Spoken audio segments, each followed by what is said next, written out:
प्रधानमंत्री नरेंद्र मोदी ने देश के सामने एक ऐतिहासिक ऐलान किया और बताया कि इंडिया गेट पर नेताजी सुभाष चंद्र बोस की भव्य प्रतिमा लगने जा रही है। इस फैसले से नेताजी सुभाष चंद्र बोस को वो सम्मान मिला जिसके वो हकदार थे। पीएम मोदी ने लगभग एक साल पहले यह इशारा किया था कि इतिहास में नेताजी के साथ जो नाइंसाफी हुई है उसे सुधारा जाएगा। उस समय पीएम मोदी ने नेताजी को आजाद हिंद फौज की प्रथम सरकार का प्रथम प्रधानमंत्री कहकर संबोधित किया था। यह अपने आप में एक बहुत बड़ी बात थी। बहरहाल आज हम आपको एक और ऐसी मांग के बारे में बताएंगे जिसकी चर्चा कई सालों से चल रही है। ये मांग है कि देश के नोटों पर नेताजी सुभाष चंद्र बोस की तस्वीर छपे। ये मामला कोर्ट तक पहुंच चुका है। आपको याद दिला दें कि कुछ दिन पहले नेताजी सुभाष चंद्र बोस के परपोते चंद्र कुमार बोस ने पीएम मोदी को एक पत्र लिखकर मांग की थी कि नोटों पर नेताजी की फोटो छपे। लेकिन क्या आप जानते हैं कि नेताजी की तस्वीर नोटों पर छप चुकी है? क्या आप ये जानते हैं कि उन नोटों को कई देश मान्यता दे चुके थे?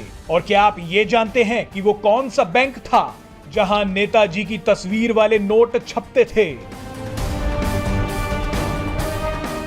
साल 1943 में नेताजी सुभाष चंद्र बोस ने सिंगापुर में भारत की अस्थायी सरकार की स्थापना की थी। सिंगापुर उस वक्त जापान के नियंत्रण में था। नेताजी की इस सरकार को आजाद हिंद सरकार कहा जाता था। इस सरकार के पास अपनी फौज से लेकर बैंक तक की व्यवस्था थी। नेताजी ही इस सरकार के राष्ट्रपति, प्रधानमंत्री, विदेश मंत्री और रक्षा मंत्री थे।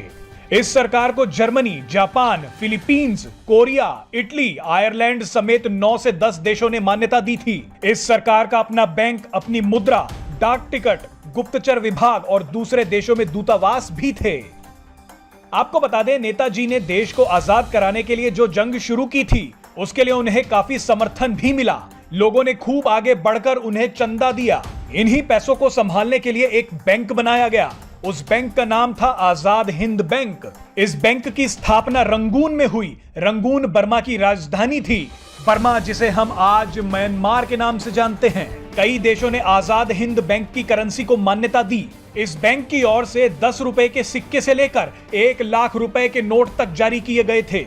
1 लाख रुपए के नोट पर नेताजी सुभाष चंद्र बोस की तस्वीर भी छपी थी। आप इस नोट को एक बार देखिए। इसमें नेताजी सुभाष चंद्र बोस की फोटो छपी है। आपको बता दें कि नेताजी ने जापान की सहायता से आजाद हिंद सरकार के लिए नोट छपवाने का इंतजाम किया था। आजाद हिंद फौज को आधुनिक युद्ध के लिए तैयार करने में जापान ने बड़ी मदद की थी। जापान ने ही अंडमान और निकोबार द्वीप आजाद हिंद सरकार को सौंपे थे। उस समय नेताजी ने अंडमान का नाम बदलकर शहीद द्वीप और निकोबार का नाम बदलकर स्वराज द्वीप रखा था। हिरोशिमा और नागासाकी पर परमाणु हमले के बाद जापान ने आत्मसमर्पण कर दिया और यहीं से आजाद हिंद फौज का पतन भी शुरू हो गया। सैनिकों पर लाल किले में मुकदमा चलाया गया जिसने भारत में क्रांति लाने का काम किया।